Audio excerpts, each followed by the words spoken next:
जी देखिए, कंगना रनौत ने जो कहा वो इक्का-दुक्का नहीं है।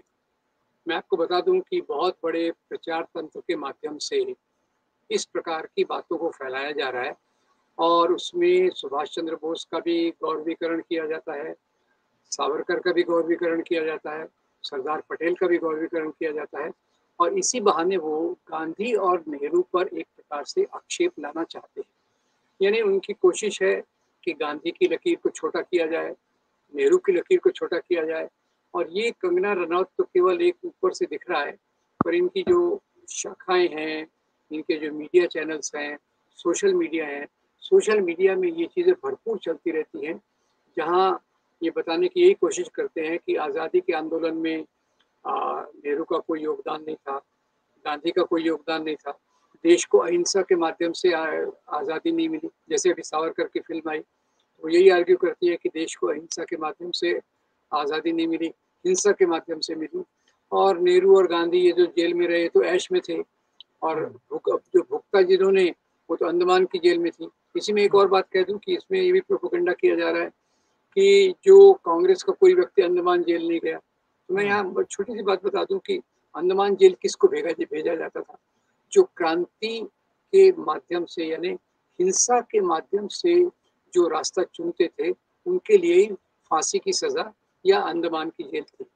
जो अहिंसक आंदोलन के माध्यम से, जन आंदोलन के माध्यम से जो काम करते थे, उनको इस प्रकार की सज़ा नहीं दी जाती थी। तो उसमें ये एक-एक बिंदु चुन के उसके आधार पे गांधी, नेहरू को अंडरमाइन उनको नीचा दिखाने की कोशिश कर रहे हैं। ये उसका एक भाग है। करने की। देखिए, सही बात तो ये है कि सावरकर अपने जीवन के पहले भाग में अंडमान की जेल में जाने तक क्रांतिकारी थे। बाद में वो माफ़ी माँगी, फिर अंग्रेज़ों के पूरे वफ़ादार बन गए।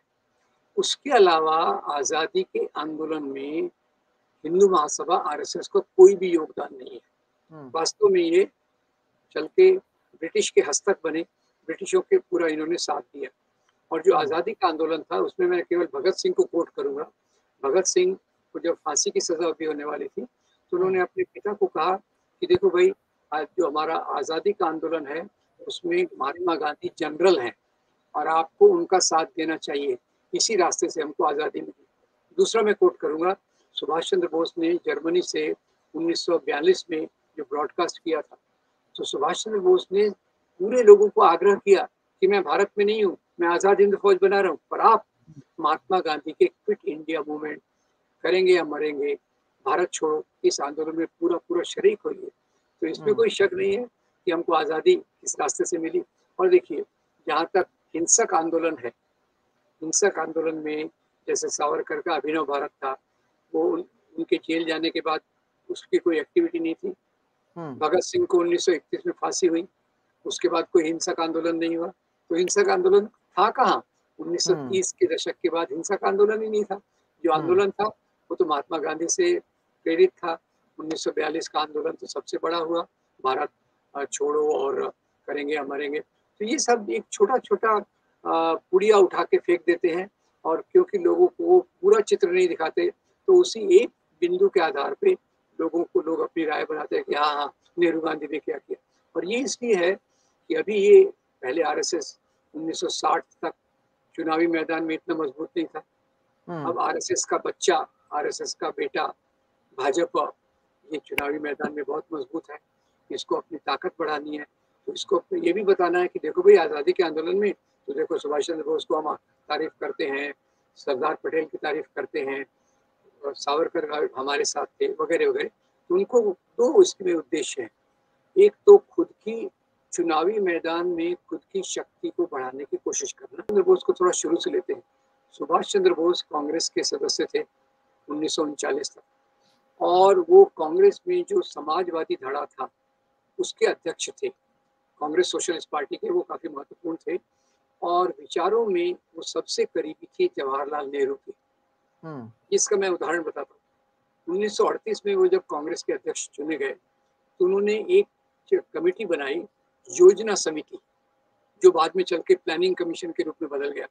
हुँ, योजना समिति सुभाष चंद्र बोस ने बनाई, तो उसमें उस समय जवाहरलाल नेहरू इंडिया में नहीं थे, अमेरिका में थे। तो उन्होंने नेहरू को पत्र लिखा कि वो वो एक्चुअली नेहरू को बड़ा भाई मानते थे और दोस्त भी मानते थे। और उन्होंने नेहरू को पत्र लिखा कि मैंने अभी कांग्रेस का अध्यक्ष पद स्वीकार किया है, तो अभी आपको मुझे इसमें भविष्य के भारत के लिए योजना समिति बनानी है और उसकी अध्यक्षता आपको ही करनी है। एक दूसरा ये देखिए कि सुभाष चंद्र बोस का फिर मतभेद हुआ कांग्रेस की सेंट्रल कमेटी से, गांधी ने लीड में थे। मतभेद क्या हुआ? मतभेद कोई राष्ट्रवाद पे नहीं हुआ, हिंदू राष्ट्रवाद बना मुस्लिम राष्ट्रवाद। उसके लिए तो सुभाष चंद्र बोस ने आते से ही कांग्रेस के अंदर बैन लगाया कि जो भी धर्म के नाम की राष्ट्रवाद करते हैं, मुस्लिम लीग हो या हिंदू महासभा हो, उनको अब कांग्रेस में कोई जगह नहीं मिलेगी। तो उनका विरोध क्या था? विरोध ये था कि भाई अभी अंग्रेज जर्मनी और जापान से लड़ रहे हैं, हमको आज़ादी चाहिए। अंग्रेज हमारे दुश्मन है, जर्मनी और जापान अंग्रेजों के दुश्मन है, अंग्रेजों दुश्मन का दुश्मन हमारा दोस्त होता है। ये एक सरल फॉर्मूला उन्होंने लगाया और उन्होंने कहा अभी हम जर्मनी से मिलकर, जापान से मिलकर भारत को आज़ादी दिलाएंगे। ये बात उन्होंने इसके सामने रखी, सेंट्रल कमेटी, कांग्रेस की सेंट्रल कमेटी के साथ रखी और उसमें मुख्य रूप से सरदार पटेल, गांधी तो थे ही, इन सब ने विरोध किया। इन्होंने कहा नहीं, हम भारत के अंदर रहकर ही यहाँ के आंदोलन के माध्यम से अंग्रेजों को हराएंगे। तो ये पहली बात। तो फिर हिंसा अहिंसा के मामले पे गांधी जी से मतभेद हुआ, तो उन्होंने कांग्रेस छोड़ दी और फॉरवर्ड ब्लॉक बनाई। फॉरवर्ड ब्लॉक आपको याद होगी, ये वही फॉरवर्ड ब्लॉक है जो वामपंथी गठबंधन में बंगाल में कई सालों तक शासन में। फॉरवर्ड ब्लॉक बनाई और फिर वो गए यहाँ से सिंगापुर और वहां से उन्होंने आज़ाद हिंद फौज की स्थापना की। आज़ाद हिंद फौज का जरा मजा देख लीजिए, यानी इससे सुभाष चंद्र बोस का रिफ्लेक्शन आपको मिलेगा। सुभाष चंद्र बोस का जो आज़ाद हिंद फौज का जो झंडा था, उसमें जो निशान था वो टीपू सुल्तान के स्प्रिंगिंग टाइगर, वो जो टाइगर ऐसा उसका था। इसमें जो 3 मुख्य बटालियंस थी, पहली बटालियन का नाम महात्मा गांधी बटालियन, दूसरी का नाम नेहरू बटालियन, तीसरी का नाम मौलाना अबुल कलाम आजाद और चौथा उसके बाद उनकी खुद की बटालियन नाम पे थी। तो नाम में क्या रखा है ऐसा नहीं है, नाम में आपकी भावनाएं प्रदर्शित होती है। और उन्होंने जब आज़ाद हिंद फौज बनाई तो रंगून से या सिंगापुर से, मुझे एग्जैक्ट याद नहीं आ रहा, उन्होंने रेडियो ब्रॉडकास्ट में महात्मा गांधी को एड्रेस किया और बोले बापू आप हमको आशीर्वाद दीजिए कि हम अपने काम में सफल हों। मतभेद है पर लक्ष्य में मतभेद नहीं है। ये दूसरा, यहाँ से मैं छोटे से मैं बता दूं कि महात्मा गांधी को राष्ट्रपिता की उपाधि देने वाले सुभाष चंद्र बोस थे। चौथी बात, अब लोग अफवाह उड़ाते हैं कि भाई उन्होंने आजाद हिंद फौज की स्थापना की क्योंकि सावरकर ने उनको सलाह दी थी। ये सवाल ही नहीं उठता। एक्चुअली बाद में आपको मैं बताता हूँ कि सुभाष चंद्र बोस ने सावरकर के बारे में क्या क्या लिखा। सुभाष चंद्र बोस उधर से आजाद हिंद फौज बनाकर अंग्रेजों के खिलाफ लड़ रहे और सावरकर इधर से जगह जगह जाकर अंग्रेजों की फौज में भर्ती होने के लिए लोगों को कह रहे हैं, यानी अंग्रेजों को मजबूर कर रहे हैं। तो सुभाष चंद्र बोस इधर से जो कर रहे हैं उसका विरोध करने के लिए सावरकर ये कह रहे हैं। और सुभाष चंद्र बोस ये भी लिखते हैं कि अगर सावरकर को लगता है कि फौज में ऐसे शामिल होने से भारत की फौज तैयार हो जाएगी तो उनको अंतरराष्ट्रीय परिस्थिति कुछ नहीं पता, इस प्रकार से नहीं होता। 1942 में फिर जैसे मैंने आपको बताया उन्होंने आह्वान किया जर्मनी से, उस समय जर्मनी में थे, कि भारत के लोगों ने महात्मा गांधी के आंदोलन में शामिल होना चाहिए। और तीसरी बात उस समय उन्होंने 1-2 साल बाद कही कि मुस्लिम लीग हिंदू महासभा पर बिल्कुल विश्वास नहीं करना चाहिए, ये भरोसे के लायक नहीं है, ये अंग्रेजों के पिट्ठू हैं, ये अंग्रेजों के पिट्ठू हैं और इनके ऊपर पूरा विश्वास नहीं करना चाहिए। ये दोनों एक ही तराजू पे उन्होंने मुस्लिम लीग को रखा, हिंदू महासभा को। अब इसके बाद इसी बात और थोड़ा ये भी देख लें, अब सुभाष चंद्र बोस की मृत्यु ताइवान फॉर्मोसा में हुई, जापान रेडियो ने इसको अनाउंस किया और उस समय जापान रेडियो पर विश्वास न करें इसका कोई कारण नहीं है। तो बाकी कितनी इंक्वायरी कमीशन रिपोर्ट्स हुई, इसके अलावा कोई सत्य सामने नहीं आया। अब उसके बाद आज़ाद हिंद फौज ने जब सरेंडर किया ब्रिटिश आर्मी को, तो आज़ाद हिंद फौज के कैदियों को भारत में लाया गया। कहाँ रखा गया? लाल किले में रखा गया, उनको जेल में रखा गया। और लाल किले में जेल बनाने के बाद 2 लोगों की भूमिका देखिए।